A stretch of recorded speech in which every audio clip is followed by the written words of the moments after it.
بسم الله الرحمن الرحيم إن الحمد لله نحمده ونستعينه ونستغفره ونعوذ بالله من شرور أنفسنا ومن سيئات أعمالنا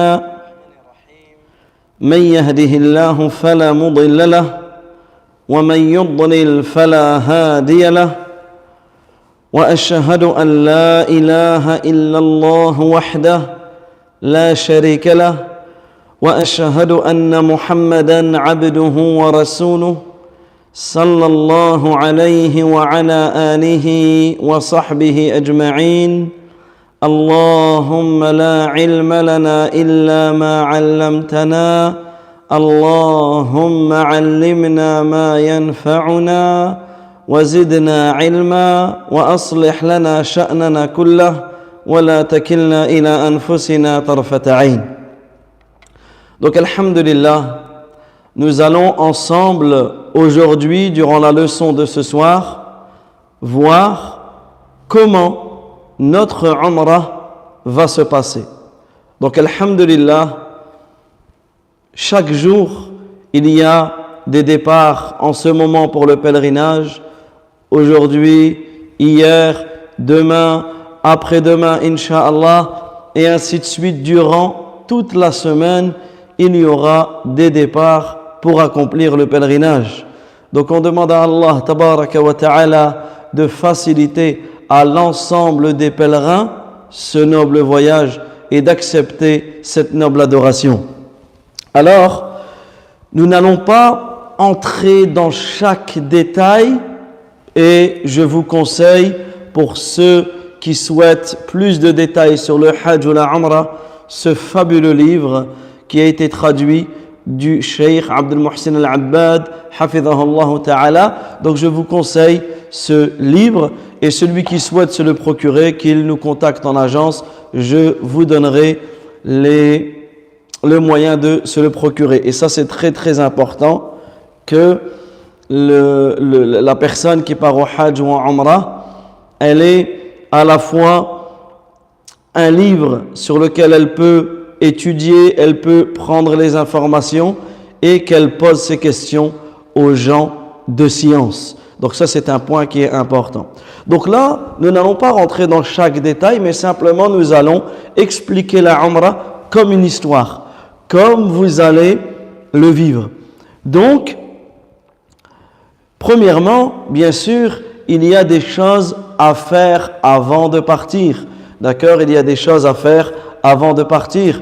Parmi les choses les plus importantes à faire avant de partir, c'est de faire son testament. C'est de faire son testament, c'est de régler les dettes que j'ai, c'est de demander pardon à ceux qui m'ont causé du tort, c'est de renouer les liens de parenté avec mes parents, mes frères, mes sœurs, mes oncles, mes tantes, mes cousins, mes cousines, peu importe, les personnes avec lesquelles j'étais en froid. D'une manière générale, il est très important de demander le pardon aux gens, surtout avec ceux avec lesquels nous étions en froid, parce qu'en réalité, c'est un long voyage.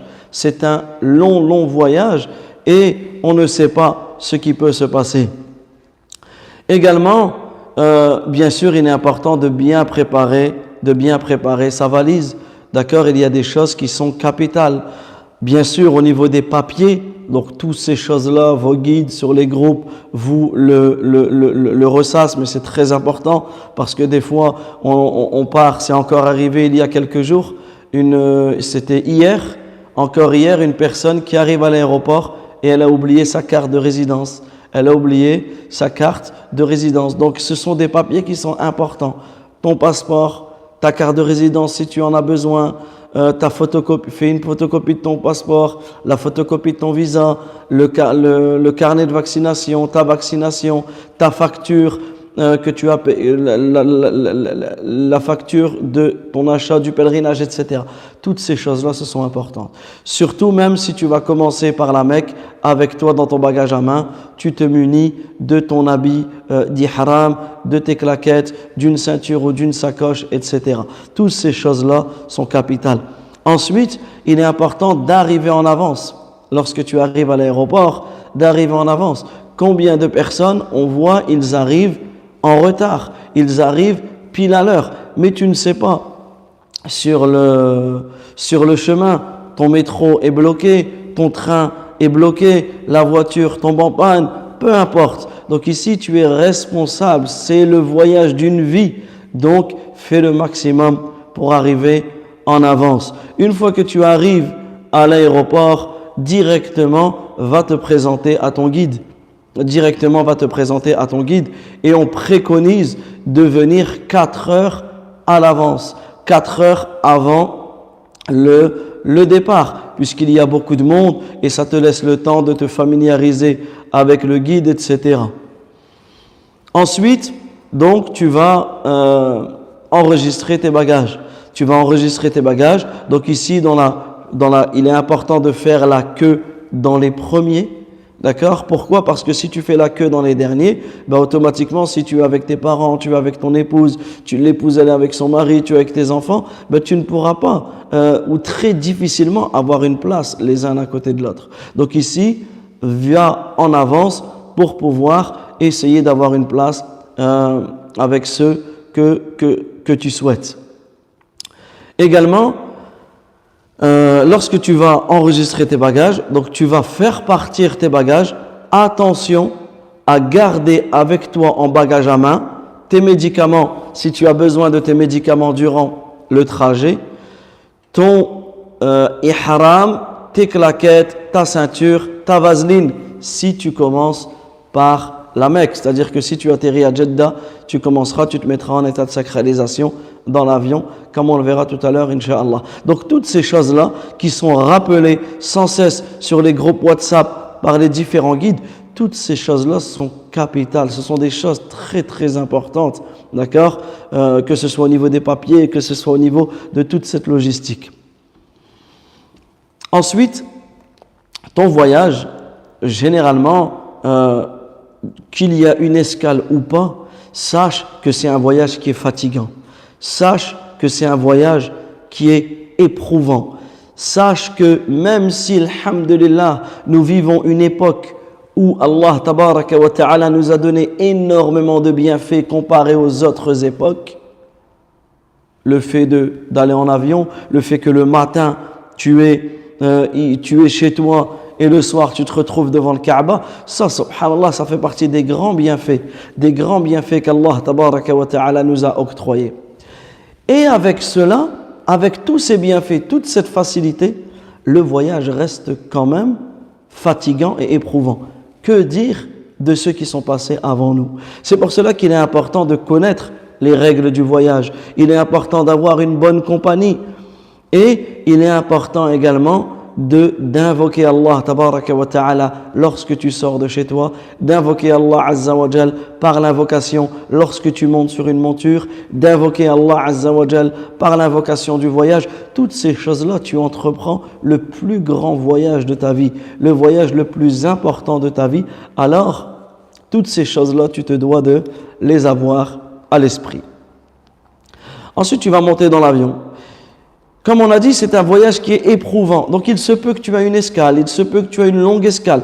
Dans tous les cas, sache que ton voyage, il a commencé. Sache que tu es récompensé pour cela, pour cette fatigue, pour cette difficulté. Donc, crains Allah. Comme le prophète, alayhi salatu wassalam, il dit « Ittaqillah haythuma kunt » Crains Allah où que tu sois. Donc, crains Allah dans ce que tu dis. Parce que malheureusement, beaucoup de pèlerins passent leur temps du voyage à se plaindre. Et ils se plaignent, et il fait chaud, et c'est long, et c'est fatigant, et l'avion il est trop petit, et l'avion il fait du bruit, et l'avion il bouge, et il y a des turbulences, et je mange mal, et j'ai faim, etc., etc., etc. Ne te plains pas, tu pars pour Allah, tabaraka wa ta'ala, tu pars pour effectuer ce pèlerinage, cette umrah, ce hajj. Donc, patiente. Également, crains Allah dans ce que tu regardes. Malheureusement, certaines personnes, durant le trajet, elles ne prennent pas conscience qu'elles partent pour une grande adoration. Non, ils sont là en train de regarder, il va télécharger des séries Netflix, ou il va télécharger des films, ou, subhanallah, tu es à côté de la personne, rien que tu tournes ta tête, tu dis a'udhu billah sur ce que la personne regarde, ce que la personne écoute, alors que cette personne, elle part en direction de la Mecque, elle part, dans quelques heures, elle va accomplir sa Umrah. Non. Donc, la même chose, commence à télécharger des cours ou des choses sur lesquelles tu vas apprendre, des choses qui sont licites ou des choses qui vont t'apprendre, t'enseigner ta religion. Mais tu te dois de craindre Allah, tabaraka wa ta'ala, dans ces choses-là. Ensuite, si ton voyage commence par Médine, dans ce cas-là, tu vas arriver à Médine et ton séjour, donc pour l'instant, ta Umrah ne commence pas. Et à Médine, tu vas faire 5 choses. Tu vas visiter la mosquée du prophète sallallahu alayhi wa sallam. Et c'est pour cela que tu vas à Médine. C'est pour prier dans la mosquée du prophète alayhi salatu wa sallam. Tu iras prier dans la mosquée de Quba. Celui qui prie une prière dans la mosquée de Quba. Donc, celui qui se purifie chez lui, et qui ensuite va à la mosquée de Quba, tout en priant une prière, aura la même récompense que de faire une umrah. Ensuite, une fois que tu es à Médine, tu vas saluer notre noble prophète Muhammad sallallahu alayhi wa sallam, et donc tu vas saluer le prophète alayhi salatu wa sallam ainsi qu'Abu Bakr et Omar. Également, tu invoqueras en leur faveur, tu invoqueras en faveur des musulmans qui sont morts et qui sont enterrés au Baqi', et tu invoqueras en faveur et tu iras à l'endroit où sont morts les martyrs de la bataille de Uhud. Voilà les 5 choses à faire à Médine. Ensuite viendra le jour où tu vas partir à la Mecque. Dans ce cas-là, qu'est-ce que tu vas faire? Tu vas te préparer. Tu vas te préparer à l'état de sacralisation dans ton hôtel. C'est meilleur. Si tu veux le faire au miqat, fais-le. Mais la meilleure des choses, c'est de te préparer à l'hôtel. Pourquoi? Parce que le miqat des gens de Médine, il est très proche. Il est très très proche de la mosquée du prophète, donc de ton hôtel, à quelques kilomètres, 16-17 kilomètres comme ceci. Donc, qu'est-ce que tu vas faire? Tu es dans ta chambre, tu fais tes grandes ablutions. D'accord? Tu fais tes grandes ablutions. Tu peux parfumer ton corps. Si tu as besoin de couper tes ongles ou de tailler ta moustache ou de raser tes aisselles ou ton pubis, fais-le. Ici, il y a un point important, c'est que ça, si tu comptes faire al-udhiya, si en plus de ton hadi, donc du sacrifice que tu vas faire dans tes rites de pèlerinage, tu veux en plus faire ton sacrifice du Eid, alors dans ce cas-là, ça tu ne le fais pas pendant les jours de Dhul Hijjah. Donc ça, tu vas le faire, Inch'Allah, normalement, lundi, on va rentrer dans le premier jour de Dhul Hijjah. Donc toi, tu fais ça avant lundi. Si tu arrives à Médine en dehors des jours de Dhul Hijjah, des 10 premiers jours de Dhul Hijjah, dans ce cas-là, ça c'est autre chose. Donc c'est ce que l'on a dit. Ensuite, tu mets ton izar et tu enfiles ton rida. Tu mets ton izar et tu enfiles ton rida. Et tu vas te rendre à Dhul Hulayfa, au miqat des gens de Médine. Donc c'est l'endroit où tu vas te mettre en état de sacralisation. Comme tu arrives dans une vallée bénie, qu'est-ce que tu vas faire? Tu vas prier une prière obligatoire ou une prière surérogatoire. Donc tu arrives, tu pries. Une fois que tu as prié, tu remontes dans le bus ou dans ton taxi. Tu t'assois, tu répètes Subhanallah, Alhamdulillah, Allahu Akbar, La ilaha illallah. Tu répètes ces paroles et à ce moment-là, tu te mets en état de sacralisation. À ce moment-là, tu te mets en état de sacralisation. Si maintenant tu commences par la Mecque, donc tu vas commencer par Jeddah, parce qu'il n'y a pas d'aéroport à la Mecque. L'aéroport le plus proche est l'aéroport de Jeddah. Dans ce cas-là, si tu commences par la Mecque, qu'est-ce que tu fais? Toi, tu vas te préparer chez toi ou à ton escale. Si c'est un vol direct, prépare-toi chez toi avant de partir. Tu fais tes grandes ablutions, tu parfumes ton corps pour les hommes, bien sûr. tu coupes tes ongles, tu tailles ta moustache si tu as besoin, tes aisselles, ton pubis, etc. Tu te prépares chez toi. Si tu as une escale, tu pourras faire cela à l'escale. Bien que les grandes ablutions, c'est compliqué de les faire à l'escale, donc il n'y a pas de mal de les faire chez toi avant de partir. Et ensuite, tu te mettras tes habits de l'ihram directement lors de ton escale ou dans l'avion. Ensuite, qu'est-ce que tu vas faire? Tu vas te mettre en état de sacralisation dans l'avion. Pourquoi? Parce que toi, l'avion, lorsqu'il arrive à Jeddah, juste avant que l'avion il commence à descendre, donc on va dire 20-25 minutes avant que l'avion descend, alors à ce moment-là, c'est là que tu passeras en état, c'est là que tu passeras le miqat, et c'est à ce moment-là que tu te mettras en état de sacralisation.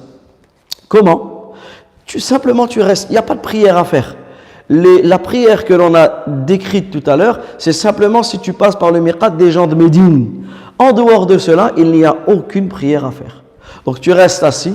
Généralement, le pilote, il dit dans 20 minutes, nous allons passer le miqat. Dans ce cas-là, toi, qu'est-ce que tu fais? Tu regardes ta montre. Tu regardes ta montre. Un exemple, il est 20h16, il a dit dans 20 minutes, ok, je sais qu'à 20h36, 35, 34, je vais commencer à me mettre en état de sacralisation. Ensuite, arrive ce moment, soit le pilote te le redit 5 minutes avant, sinon toi, regarde ta montre, regarde ton téléphone et fais cela. Qu'est-ce que tu vas faire? Tu vas te mettre en état de sacralisation. Comment se mettre en état de sacralisation? Très simplement, c'est dans le cœur. Dans ton cœur, tu sais que ta Umrah, elle commence. Point, ça s'arrête là. Tu arrives, comme on a dit, si tu es à Médine, à Dhul Hulayfa, tu remontes dans ton bus, tu dis Subhanallah, Alhamdulillah, La ilaha illallah, Allahu Akbar, tu répètes les 4 paroles les plus aimées auprès d'Allah Azza wa Jal, et dans ton cœur, ta Umrah commence. Celui qui peut se mettre en direction de la Qibla, qu'il le fasse, sinon, peu importe comment il se trouve, dans son cœur, sa Umrah commence. Ensuite, tu vas prononcer à voix haute le rite que tu as choisi. Donc ici, nous, on va partir sur une personne qui fait le rite tamattu'. Pourquoi? Parce que c'est le rite qui est le plus conseillé. Donc tu vas faire une Umrah, tu vas te désacraliser et tu feras ton Hajj. Donc ici, tu te mets en état de sacralisation pour ta Umrah. Et ensuite, comme on le verra demain, Inch'Allah, au 8e jour de Dhul Hijjah, tu te mettras en état de sacralisation pour ton Hajj. Donc là, dans ton cœur, ta Umrah, elle commence. Et là, tu dis Labbaïka Umrah. Je réponds à ton appel par une Umrah. Et là, ça y est, ta Umrah, elle commence. Tu peux rajouter La riya'a fiha wa la sum'a. Comme le disait le prophète sallallahu alayhi wa sallam, Allahumma hajja la riya'a fiha wa la sum'a. Oh Allah, me voici avec un pèlerinage sans ostentation et réputation. Et là, on voit l'importance d'être sincère dans tous tes actes. Donc tu évites les selfies, tu évites les photos, tu évites les lives TikTok, les lives Snapchat, les lives Insta, etc. Tu évites toutes ces choses-là. Là, tu pars entre toi et Allah, tabaraka wa ta'ala. Et également, il est recommandé de dire l'invocation de condition, surtout pour les personnes qui sont malades ou qui craignent ne pas pouvoir finir les rites. Mais les savants autorisent à ce que tout le monde dise cette invocation. Donc là, il est important de connaître cette invocation. In habasani habis famahilli haythu habastani. Si un empêchement vient à m'empêcher de continuer le rite, là où mon état de désacralisation sera là où tu vas m'arrêter. Ça veut dire quoi? Ça veut dire que si, peu importe ce qui peut se passer, une panne, un accident, peu importe ce qui peut se passer, la personne tombe malade, doit rentrer à l'hôpital, elle ne peut pas continuer ses rites, etc., il pourra se désacraliser sans qu'il n'y ait rien à compenser. D'accord? Donc ça, ce sont des invocations importantes à apprendre. Ensuite, tu vas te diriger vers la Mecque. Si tu es parti de Médine, tu pars avec ton bus ou ton taxi en direction de la Mecque. Si tu es dans l'avion, donc là, le temps que l'avion le descend, le temps que tu es à l'aéroport, le temps que tu vas prendre ton bus pour aller directement à la Mecque, sur le chemin de la Mecque, tu vas répéter la talbiya. Labbaik Allahumma labbaik, labbaik la sharika laka labbaik, innal hamda wan ni'mata laka wal mulk la sharika lak. Donc premièrement, il est important de bien la prononcer. Certaines personnes commettent des erreurs dans le fait de le prononcer. Donc là, n'hésitez pas à envoyer la talbiya à votre guide. N'hésitez pas à envoyer la talbiya à votre guide afin qu'il vous corrige. Ça, c'est capital. Malheureusement, beaucoup de personnes se trompent. Beaucoup de personnes font des erreurs. Il est important de faire le maximum pour bien l'apprendre. Deuxièmement, il est important et capital de la comprendre. Il faut la comprendre. Ce n'est pas une parole que tu dis sans sens. Non. Labbaik Allahumma labbaik. Je réponds à ton appel. Oh Allah, je réponds à ton appel. Labbaik la sharika laka labbaik. Je réponds à ton appel. Tu n'as pas d'associé. Je réponds à ton appel. Ici, lorsque tu prononces cette talbiya, c'est le message de l'islam que tu prononces. C'est le tawhid. C'est l'unicité d'Allah Azza wa Jal. Lorsque tu prononces la talbiya, c'est-à-dire que tu réponds à l'appel d'Allah Tabaraka wa Ta'ala. Lorsque tu prononces la talbiya, c'est-à-dire que tu prends l'engagement de te soumettre à l'ordre d'Allah, à la religion d'Allah subhanahu wa ta'ala. Tu affirmes que tous les bienfaits proviennent d'Allah, qu'il mérite toutes les éloges subhanahu wa ta'ala et que lui seul détient toute la royauté et qu'il n'a pas d'associé. Tu prends conscience de l'importance du tawhid et tu te désavoues du shirk, du polythéisme. Également, tu te dois de prendre conscience de l'importance et des mérites de cette talbiya. Le prophète alayhi salatu wa salam, il dit que Jibril alayhi salam, il est venu le voir et lui a dit: Ya Muhammad, mur ashabak. Ô Muhammad alayhi salatu wa salam, ordonne à tes compagnons d'élever la voix, an yarfa'u aswatahum bit talbiya, d'élever la voix pour la talbiya. Également, il dit le prophète alayhi salatu wa salam en résumé du hadith dans le sens qu'il n'y a pas une chose, que ce soit une pierre, que ce soit un arbre, que ce soit un caillou, que ce soit une motte de boue qui t'entend prononcer la talbiya sans que ces choses-là, ce qui est à ta droite, ce qui est à ta gauche, ne la prononce avec toi. Ça veut dire, subhanallah, au plus où tu répètes, donc pour l'homme, il la répète à voix haute, pour la femme, elle la répète à voix basse de manière à ce qu'elle s'entende, et là tu la répètes à voix haute durant ton arrivée à la Mecque. D'accord? Durant toute ton arrivée à la Mecque, jusqu'à ce que tu vas commencer le tawaf, tu vas prononcer la talbiya. Et pour le hajj, ce sera jusqu'à ce que tu vas lapider la grande stèle. Donc là, tu prononces la talbiya. Ensuite, tu vas arriver à ton hôtel, à la Mecque. Tu vas arriver à ton hôtel. Qu'est-ce que tu vas faire? Donc, tu vas attendre qu'on te donne les cartes de chambre, etc. Tu vas monter dans ta chambre, d'accord? Ici aussi, on patiente. Des fois, voilà, il y a des complications, il y a des problèmes de chambre, etc. Toi, tu es en état de sacralisation. Tu es dans un état magnifique. Ne perds pas de ta récompense. S'il y a des soucis, va faire ta umrah, tu reviendras tranquillement et tu demanderas des comptes, etc. Mais là, il est important de patienter quant à ces choses-là. Ensuite, il n'y a pas de mal. Toi, tu es toujours en état de sacralisation. Donc, si un exemple, parce qu'il est important de comprendre qu'une fois que tu es en état de sacralisation, il y a des interdits. C'est ça l'état de sacralisation, l'état d'ihram. Une fois que tu as basculé dans cet état, alors à ce moment-là, qu'est-ce qu'il y a? À ce moment-là, qu'est-ce que tu fais? Tu es en état, tu as des interdits. Les interdits, ils sont au nombre de 9. Les interdits, ils sont au nombre de 9. Premier interdit, se couper les cheveux. Et en réalité, se couper les poils. D'accord? Donc, tu ne prends rien de tes poils. Pendant que tu es dans cet état, tu ne coupes ni tes cheveux, ni ta moustache, ni tes aisselles, ni ton pubis. La barbe, tu ne la couperas jamais en état de sacralisation ou en dehors de cet état. Deuxième interdit, se couper les ongles. Que ce soit les ongles des mains, que ce soit les ongles des pieds. Troisième interdit, se parfumer. Tu ne te parfumes pas. Quatrième interdit, donc on a dit, toi tu peux te parfumer le corps avant, mais pas pendant. Donc ni tu te parfumes ton corps pendant l'état de sacralisation, ni tu parfumes tes habits d'ihram, que ce soit avant ou après l'état de sacralisation, ni tu ne manges ou tu bois quelque chose de parfumé. Je vous donne un exemple. des fois, lorsque tu arrives à l'hôtel, le personnel d'accueil t'accueille avec un café. Et là-bas, ils ont l'habitude de boire du café mélangé à du za'afaran, à du safran. Et le safran, c'est une épice qui est utilisée pour parfumer. Dans ce cas-là, tu ne la bois pas. Tu ne bois pas ce type de café. D'accord? Donc ici, c'est important. Tu ne te parfumes pas. Quatrièmement, tu ne mets pas pour l'homme des choses qui épousent la forme de son corps. Donc là, tu es totalement dénudé en dehors de ton izar et de ton rida. Donc tu n'as pas de maillot de corps, tu n'as pas de t-shirt, tu n'as pas de marcel, tu n'as pas de débardeur, tu n'as pas de sous-vêtements, tu n'as pas de chaussettes, tu n'as pas de caleçon, tu n'as pas de slip, tu n'as pas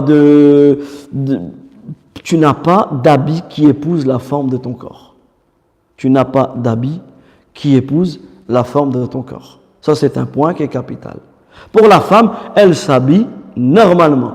Pour la femme, elle s'habille normalement comme elle s'habille avec une tenue légiférée durant tous les jours. D'accord? Et il n'y a pas de couleur spécifique. Certaines femmes, elles pensent qu'il faut s'habiller automatiquement de blanc. Non, il n'y a pas de couleur spécifique. D'accord?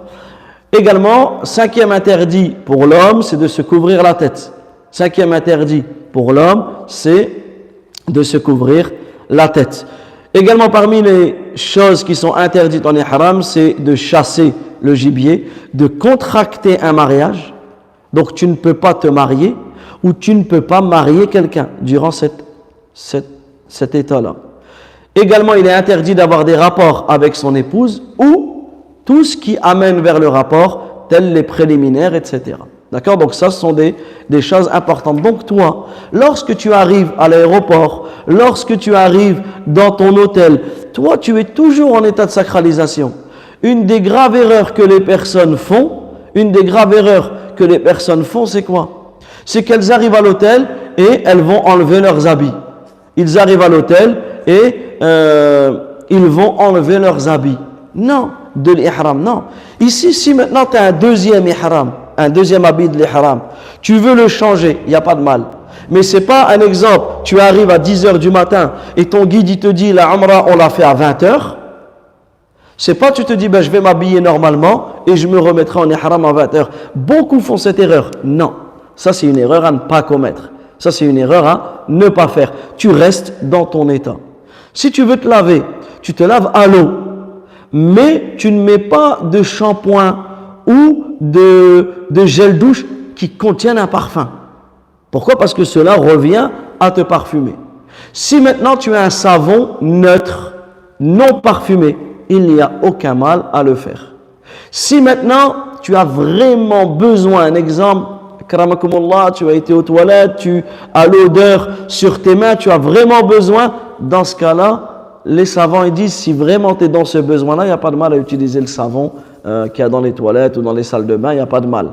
Mais tant que tu peux éviter, évite. C'est pour cela qu'il est toujours bon de se procurer un savon neutre. Un savon neutre. Et la même chose, celui qui ne sait pas où, dans les pharmacies il y en a, dans les grandes surfaces il y en a, celui qui ne sait pas où en trouver, je pourrais lui donner des adresses où lui en trouver, il nous contacte et il me demande cela avec plaisir. Donc, toi, tu t'es mis en état de sacralisation. Une question qui revient souvent, si la femme, elle a ses menstrues, dans ce cas-là, elle se met en état de sacralisation comme tout le monde. D'accord? Elle se met en état de sacralisation comme tout le monde. C'est-à-dire qu'elle, même si elle a ses menstrues et qu'elle arrive au miqat et qu'elle désire faire sa umrah ou son hajj, elle formule l'intention d'entrer dans les rites. D'accord? Ça veut dire quoi? Ça veut dire qu'elle fera tout sauf le tawaf. Elle se met en état de sacralisation et elle reste dans son état de sacralisation jusqu'à ce qu'elle soit pure. Et là, dans ce cas-là, une fois qu'elle sera purifiée, elle fera son tawaf, son sa'i et elle terminera la umrah. Certains savants considèrent qu'il n'y a pas de mal à ce que la femme prenne une pilule, pour retarder les menstrues. Certains savants, il y a des fatawas comme Cheikh Ibn Baz, rahmatullahi alayh, a cité cela. Il n'y a pas de mal à cela. D'accord? Donc ensuite, tu arrives à ton hôtel. Comme on a dit, si tu as besoin de de te changer tant que tu remets ton ihram. Si la femme, elle veut changer ses habits, il n'y a aucun problème. Comme on a dit, elle n'a aucune restriction au niveau des habits. Si la personne veut se doucher avec ou sans savon, tant que le savon n'a pas de parfum, etc. À ce moment-là, on va conseiller de prendre de la vaseline et de la mettre au niveau de l'entrejambe. D'accord? Pourquoi? Parce que souvent, certaines personnes, les cuisses frottent, comme il y a beaucoup de marches et qu'il n'y a pas de sous-vêtements, les cuisses frottent et généralement, on voit des fois des personnes en sang. Donc ici, c'est important d'avoir de la vaseline ou toute autre pommade qui va pouvoir aider cela. Ensuite, si tu connais les rites, etc., tu veux faire ta umrah seul, tu préviens ton guide et là tu vas à l'heure que tu veux. Sinon, tu attends le rendez-vous que le guide va te donner. Et là, tu vas te diriger en direction du Masjid al-Haram, en direction de la mosquée sacrée. Ici, la mosquée sacrée, c'est une mosquée comme toutes les autres. Donc ici, tu te dois de connaître le comportement à adopter lorsque tu entres à la mosquée. Donc tu entres et tu commences par le pied droit. Tu entres avec ton pied droit dans la mosquée et là tu peux invoquer comme le prophète sallallahu alayhi wa sallam nous a enseigné. Tu peux dire Bismillah. Donc en entrant, tu dis Bismillah. Ensuite, tu pries sur le prophète alayhi salatu wa salam, Allahumma salli wa sallim ala rasulillah. Et ensuite, tu peux demander à Allah azza wa jalla la protection contre le shaitan. A'udhu billahi al-azim wa biwajhihi al-karim wa sultanihi al-qadim min ash-shaytani ar-rajim. Et ensuite, tu demandes à Allah azza wa jalla la miséricorde. Allahumma aftahni abwab rahmatik. Essaye d'apprendre ces 4 choses. Sinon, dis ce que tu peux. Au minimum, tu dis Bismillah. Ensuite, tu peux dire Allahumma salli wa sallim ala rasulillah, etc. D'accord? Ensuite, tu rentres par n'importe quelle porte, par n'importe quel côté de la mosquée. Et là, tu vas apercevoir la Kaaba. Comme si, subhanallah, c'est pas la Kaaba, tu la vois en image ou tu la vois à la télé. Là, tu la vois en vrai. Donc, tu te dois de ressentir le grand bienfait d'Allah, tabaraka wa ta'ala, sur toi. Ensuite, toi, tu vas aller directement, tu vas commencer ton tawaf. Donc, tu n'as pas besoin de faire tahiyyatul masjid, de faire les 2 raka'at avant de t'asseoir. Pourquoi? Puisque tout simplement, tu vas directement faire le tawaf. Donc là, tu vas te diriger en direction du mataf, là où les personnes vont faire le tawaf. Donc ici, il est important d'avoir tes ablutions. Il est important d'avoir tes ablutions. D'accord? Pour le tawaf, pour la majorité des savants, l'avis le plus prépondérant, c'est que les ablutions sont obligatoires. Et là, tu vas commencer cette adoration magnifique. Tu vas commencer cette adoration magnifique que tu fais que là-bas. Il n'y a aucun endroit dans le monde où tu peux faire le tawaf à part autour de la Kaaba. Pas comme le font certaines personnes égarées du droit chemin. Ils vont faire un tawaf auprès d'une tombe, auprès d'un mausolée, auprès d'un arbre, etc. Ça, c'est un égarement évident. C'est un égarement évident.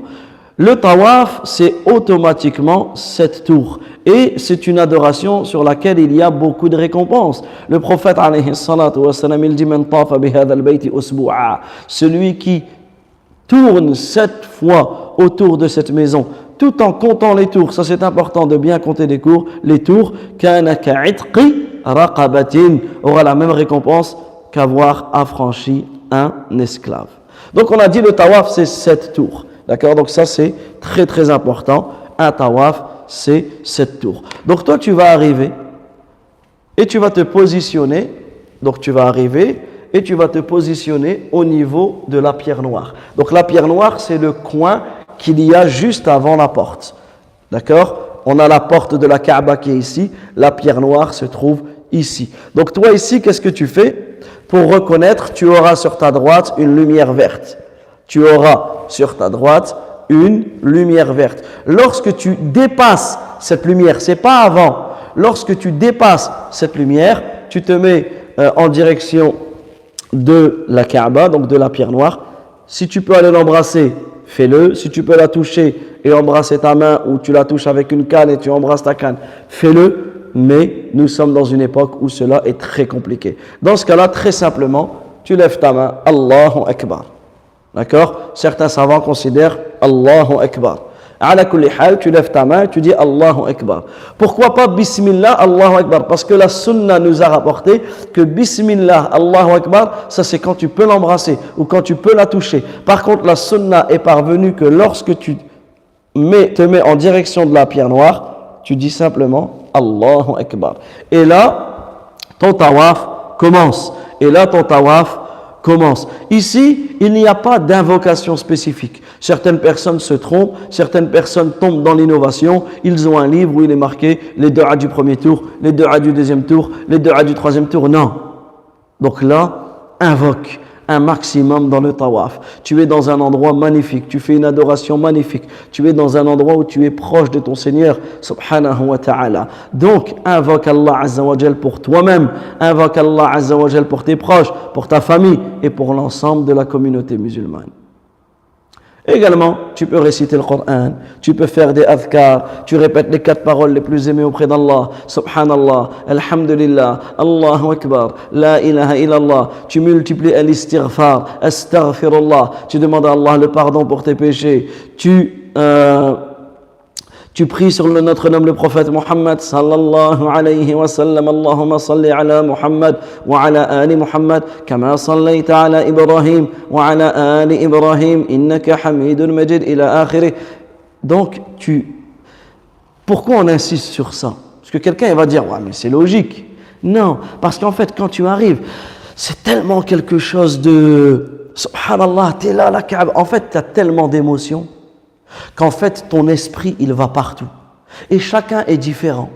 Certains ils sont perturbés par quoi? Par le bruit des gens, parce que malheureusement tu vas voir des gens répéter des invocations à voix haute, etc. Donc ils vont toujours les regarder. Non, toi en fait il faut que tu arrives à faire abstraction, ne t'occupe pas des gens.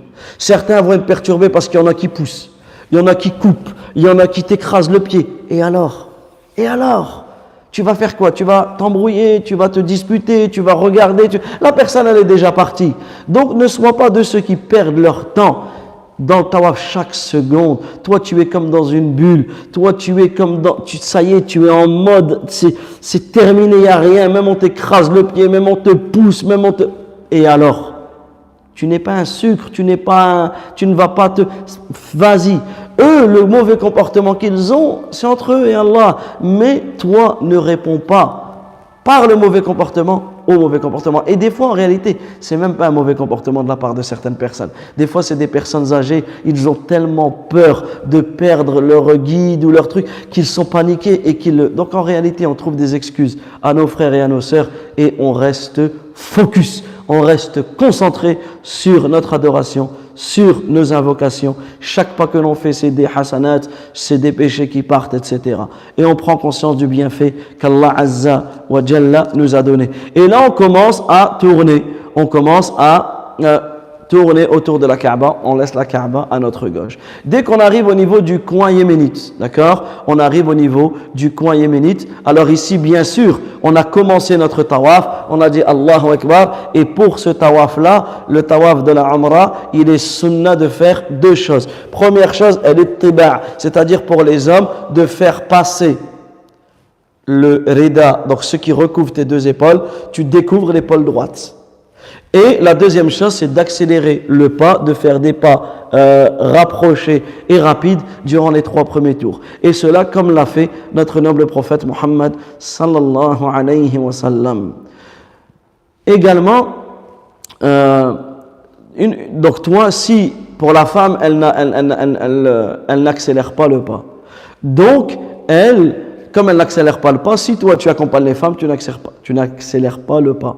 Cette sunna tombe pour toi vu que tu les accompagnes.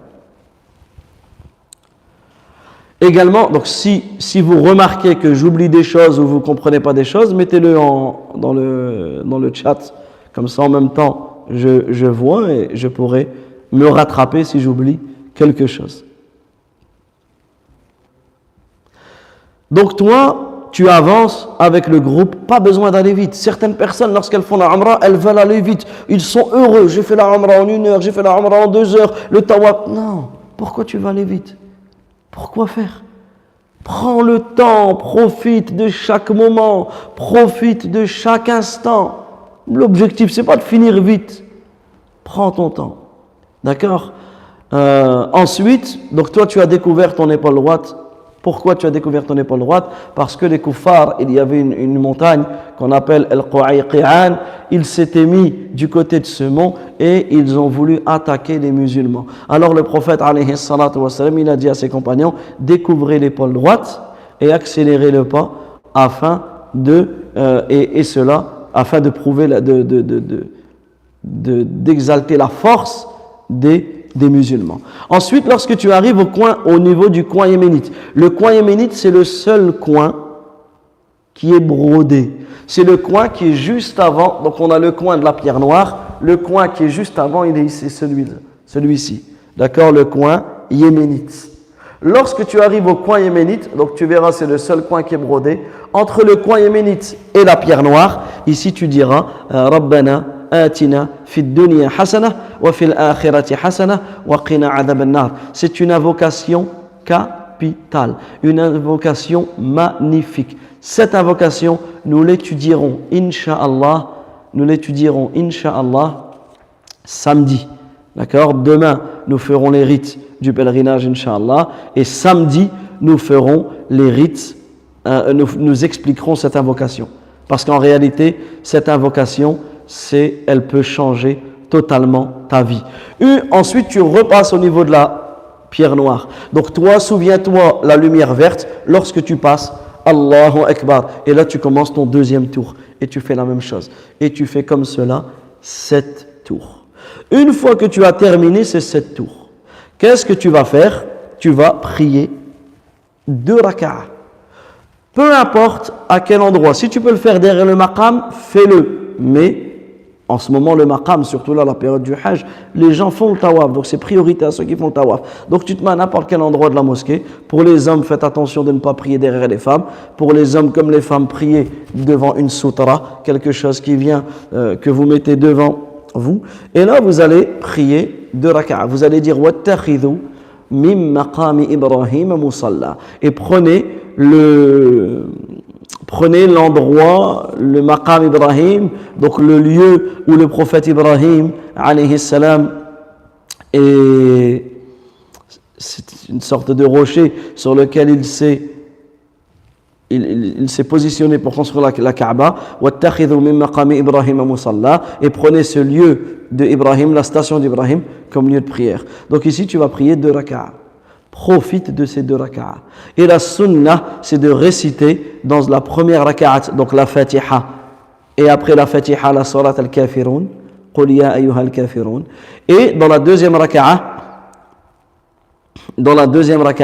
tu récites Surat al-Ikhlas. Et ici, c'est très important de pourquoi le prophète, alayhi salatu wa salam, il nous a enseigné cela. Parce que Qul ya ayyuha al-Kafirun, c'est toute cette sourate, elle vient se désavouer du polythéisme.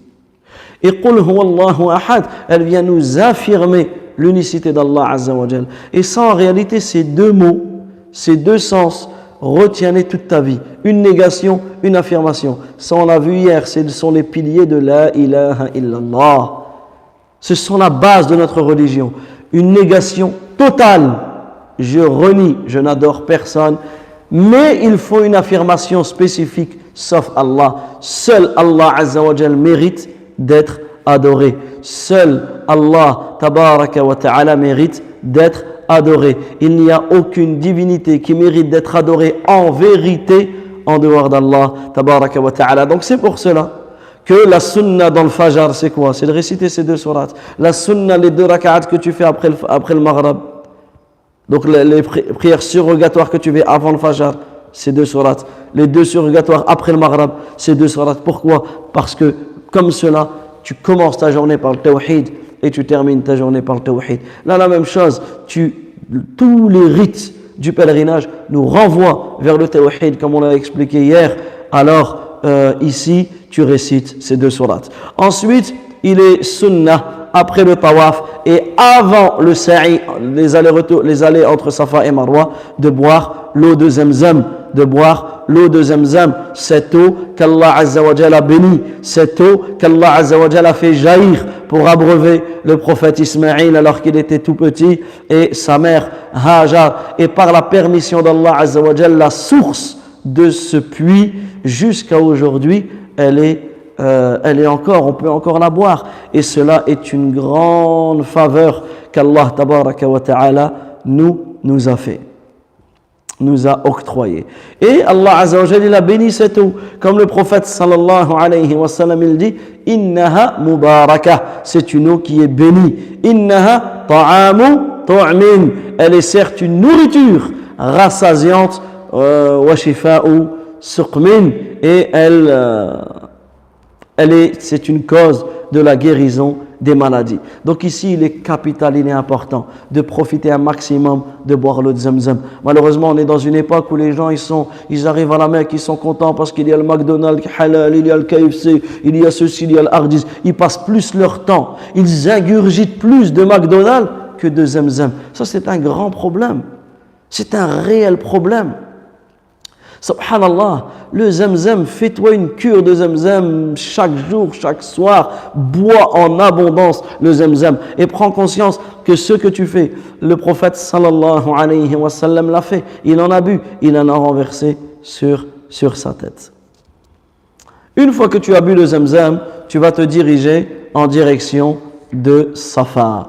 Donc ici, tu as des panneaux qui t'indiquent. Donc généralement, qu'est-ce que tu fais lorsque tu es passé, tu as prié, d'accord, tu laisses la porte à ta gauche, tu remontes encore et donc une fois que tu arrives derrière la porte, sur le côté droit, tu auras des indications comme quoi c'est la direction de Safa. Alors ici, tu peux réciter le verset Inna Safa wal Marwata min sha'airillah, faman hajja al-bayta aw i'tamara fala junaha alayhi an yattawafa bihima, wa man tatawwa'a khayra fa inna Allaha shakirun alim. Donc ici, tu peux réciter ce verset, sinon le guide sera là pour te le faire réciter. Par contre, quand le guide il prononce à voix haute, toi tu prononces à voix basse. On ne doit pas déranger nos frères et nos sœurs. Et ensuite, tu dis Nabda'u bima bada Allahu bi, nous commençons de là où Allah Azza wa Jalla a commencé, comme dans le verset. Et là, tu vas en direction de Safa. Ici, tu n'es pas obligé d'avoir tes ablutions. C'est toujours bien de les avoir, mais ici, il n'y a aucune preuve qui nous prouve que tu dois avoir tes ablutions. Et ici, qu'est-ce que tu fais? Tu vas, la sunna, c'est de monter sur Safa, de lever tes mains, de te mettre en face de la Kaaba et de répéter La ilaha illallah wahdah la sharika lah lahul mulk wa lahul hamd wa huwa ala kulli shay'in qadir. La ilaha illallah wahdah anjaza wa'dah wa nasara 'abdah wa hazama al-ahzab wahdah.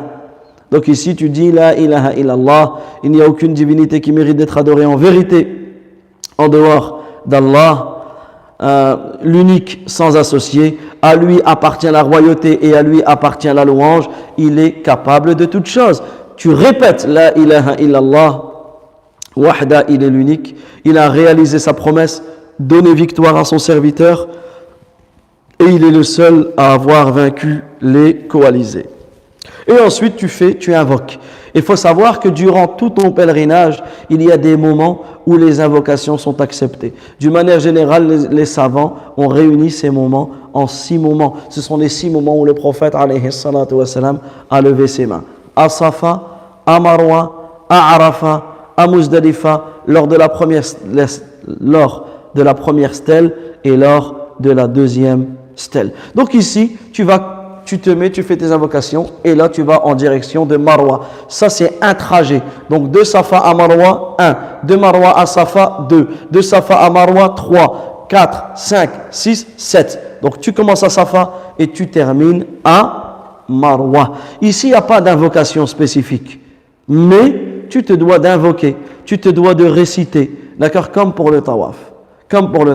Et ça c'est un point qui est capital. Pourquoi? Parce que beaucoup de personnes, elles sont tellement stressées par le tawaf que quand le tawaf est terminé, elles ont l'impression que le umrah est terminé. Et ça, c'est une grave erreur. Parce que quand ils arrivent à Safa Marwa, ça y est, ça prend le temps de rigoler, ça parle des futilités, comme si c'était déjà fini. Non. Et d'autres personnes, elles veulent finir rapidement Safa Marwa. Ya akhi, ya ukhti, tu es parti pourquoi? Pour ça. Pourquoi tu veux finir rapidement? Et t'en as qui se plaignent, j'ai mal aux pieds, et il fait chaud, et il fait froid, il y a la clim, et il y a trop de monde, et j'ai faim, et on en entend, comme on dit, des vertes et des pas mûres. Non, ya akhi, subhanallah. On se doit de prendre conscience que nous sommes dans un bienfait. Regarde l'origine de sa femme Marwa, c'est ce qu'elle a fait Hajar, la mère de Ismaïl. C'est lorsqu'Ibrahim il a laissé avec son fils à cet endroit et qu'il est parti et qu'elle a su que c'est Allah Azza wa Jal qui l'a laissé, elle est partie vers Safa, de Safa elle a regardé, elle est partie à Marwa, elle est revenue, elle a fait cela 7 fois et là Jibril il est descendu, il a tapé de son talon, l'eau de Zamzam est sortie. Toi tu te dois de prendre conscience que tu es sur les traces des prophètes, tu es sur les traces des hommes pieux, tu te dois de prendre conscience que ce que tu fais, le prophète sallallahu alayhi wa sallam l'a fait. Tu te dois d'être joyeux dans les rites du pèlerinage. T'en as, subhanallah, je vous parle, Allah Azza wa Jalla il m'a permis, et Allah Azza wa Jalla il m'a permis d'être guide pour les pèlerins. J'ai accompagné beaucoup de groupes par la permission d'Allah. Par la permission d'Allah Azza wa Jalla, et je remercie Allah Azza wa Jalla pour cela. Et après avoir remercié Allah, je remercie l'agence El Sirat Voyage. Naam. Je remercie cette agence parce qu'elle m'a permis de pouvoir prendre et de continuer à prendre les groupes par la cause de cette agence. Et c'est une agence qu'Allah Azza wa Jalla la préserve, qui est au petit soin avec ses pèlerins. Et subhanallah, je ferai une petite parenthèse sur cela. C'est que j'ai toujours, quand j'étais pèlerin, j'ai vécu énormément il y a eu des bonnes choses, mais beaucoup de mauvaises, ça s'est vraiment des fois mal passé à certains, à tel point, juste une histoire comme cela, à tel point qu'un jour, c'était en 2006, j'ai dit au revoir à toute ma famille pour partir au pèlerinage. J'avais jamais fait le Hajj, j'avais jamais fait le pèlerinage. J'ai dit au revoir à toute ma famille. Et au moment où je prends le métro pour aller à la gare, pour aller à l'aéroport, j'appelle le responsable qui m'a dit pendant des semaines et des semaines que mon visa était bien tamponné sur mon passeport. Il m'a dit, t'es pas au courant, tu ne pars pas, tu n'as pas eu ton visa. Subhanallah, imaginez le choc d'une personne, le jour même, tu apprends que tu ne pars pas. Moi, j'ai vécu comme cela avec des choses pas honnêtes, etc. Donc, j'ai toujours été réticent. J'ai toujours été réticent pendant des années d'être un guide pour une agence. Jusqu'au jour où j'ai rencontré un frère qui a fait le pèlerinage avec l'agence Al Sirat Voyage. Vous savez ce qu'il m'a dit, ce frère? Je lui dis alors comment que ça s'est passé. Moi, j'avais déjà fait des pèlerinages, etc. Qu'est-ce qu'il m'a dit? Il m'a dit, Yassine, cette agence, elle est au petit soin avec ses pèlerins. Et subhanallah, cette phrase, elle m'a marqué à vie. J'ai dit, subhanallah, une agence qui est au petit soin avec ses pèlerins. Moi, de ce que j'ai vu des différentes agences avec lesquelles je partais, alhamdoulilah, il y a des très très bonnes agences. Mais moi, je parle de mon expérience personnelle. Ben, c'était pas ça. Et ben, alhamdoulilah, cette phrase, elle a tourné dans ma tête. Et en réalité, c'est ça. C'est ça qu'une agence doit être. C'est ça qu'un guide doit être, au petit soin pour ses pèlerins. Et c'est pour cela que, alhamdoulilah, Allah Azza wa Jalla a fait que, de fil en aiguille, les causes ont été faites. Et je suis maintenant depuis plusieurs années, depuis 2017, guide officiel de l'agence El Sirat Voyage. Donc ici, on a cette expérience. Et malheureusement, il y a des choses qui nous attristent. Il y a des choses en tant que guide, en tant que responsable d'agence, tu as envie de pleurer. C'est que certaines personnes, elles ne comprennent pas le Hajj. Elles ne comprennent pas la Umrah. Elles ne comprennent pas les rites. Elles n'arrivent pas à se débarrasser de leur mauvais comportement. Alors tu vois des insultes. Alors tu vois des bagarres. Alors tu vois des... Allahul Musta'an. Tu vois des choses qui te donnent l'envie de pleurer. Si ton cœur ne bouge pas là-bas, où est-ce qu'il va bouger? Si tu ne prends pas conscience du bien qu'Allah t'a donné, quand est-ce que tu vas prendre conscience? si tu ne te réformes pas, si tu ne te corriges pas, si tu ne renforces pas ta foi là-bas, quand est-ce que tu vas la renforcer? Quand est-ce que tu vas te réformer? Quand est-ce que tu vas te corriger? Donc ici, ce sont des choses importantes et capitales. Ensuite, le sa'i, c'est une chose que tu fais seulement pendant le hajj ou seulement pendant la umrah. C'est pas comme le tawaf. Le tawaf, quand tu as fini, tu peux faire en surrogatoire 7 tours et 2 rak'at. Le sa'i, non. Tu le fais seulement pour cela. Ensuite, tu vas voir, lorsque tu vas partir de Safa en direction de Marwa, au-dessus, tu auras des je sais plus comment on appelle ça, là, des lumières vertes, d'accord? Tu auras une sorte de ligne verte. Dans ce cas-là, il est sunnah pour l'homme de courir, d'accélérer le pas plus tôt. D'accord? Et certains savants ont rapporté qu'il pouvait dire Rabbi ghfir warham innaka anta a'azzu al-akram. Oh Allah, pardonne et fais miséricorde car tu es al-a'azzu al-akram. Donc ici, tu vas à Marwa, arrivé à Marwa, tu te mets en direction de la Qibla et tu répètes La ilaha illallah wahdahu la sharika lah lahul mulku wa lahul hamd wa huwa ala kulli shay'in qadir La ilaha illallah wahda anjaza wa'da wa nasara abda wa hazama al-ahzaba wahda. Tu répètes cette invocation et ensuite tu fais des du'a. Ensuite tu répètes encore une fois La ilaha illallah wahdahu la sharika lah lahul mulku wa lahul hamd wa huwa ala kulli shay'in qadir La ilaha illallah wahda anjaza wa'da wa nasara abda wa hazama al-ahzaba wahda. Et tu fais des longues invocations et ensuite tu répètes La ilaha illallah wahdahu la sharika lah, etc. D'accord? Et au bout de la troisième, tu dis et tu pars, tu n'invoques pas. Et tu fais ça à chaque fois que tu es à Safa et à chaque fois que tu es à Marwa. Et ensuite, tu t'arrêtes à Marwa et là, tu as terminé ton sa'i. Est-ce que ta umrah s'arrête là? Non. Il te reste une dernière chose, c'est de raser ou de raccourcir tes cheveux. D'accord? Ça fait partie des obligations du pèlerinage et des obligations de la umrah. Donc ici, la meilleure chose c'est quoi? C'est de tout raser, c'est-à-dire à la lame. Sauf si, un exemple, là vous allez, ceux qui vont partir là, dans ces jours-ci, d'accord? Tu vas partir demain, tu vas partir après-demain, tu vas partir mardi, mercredi, jeudi, tu vas peut-être faire ta umrah quelques jours avant le hajj. Dans ce cas-là, qu'est-ce que tu fais? Tu diminues l'ensemble de tes cheveux pour les hommes et ensuite tu raseras pour le pèlerinage. D'accord? Tu raseras pour le pèlerinage. Pourquoi c'est meilleur de tout raser? Parce que le prophète sallallahu alayhi wa sallam, il a invoqué Allah azza wa jalla, Allahumma ghfir, ou Allah pardonne, ou dans une autre version, Allahumma arham lil muhalliqin, à ceux qui ont tout rasé.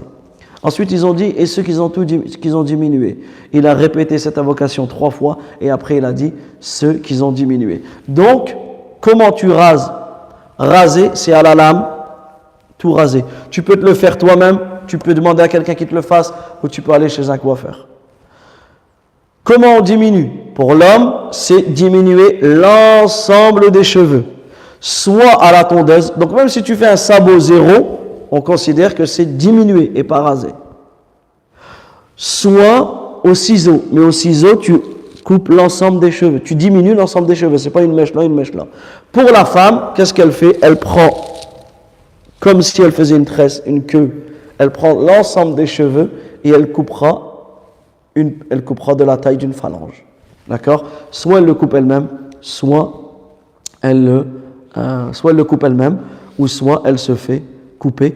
Et là, à ce moment-là, tu es désacralisé.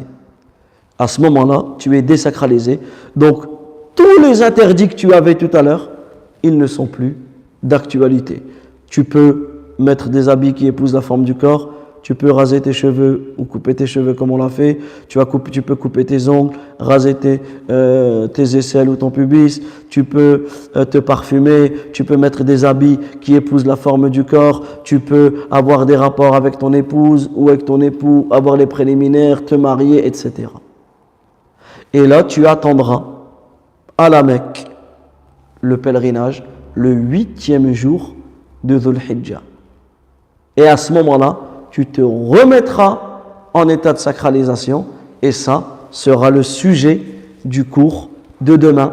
Inch'Allah, Wallahu ta'ala a'lam, wa sallallahu wa sallam ala nabiyyina Muhammad wa ala alihi wa sahbihi ajma'in. Wallahu ta'ala a'lam, wa akhiru da'wana anil hamdulillahi rabbil alamin. Wassalamu alaykum wa rahmatullahi wa barakatuh.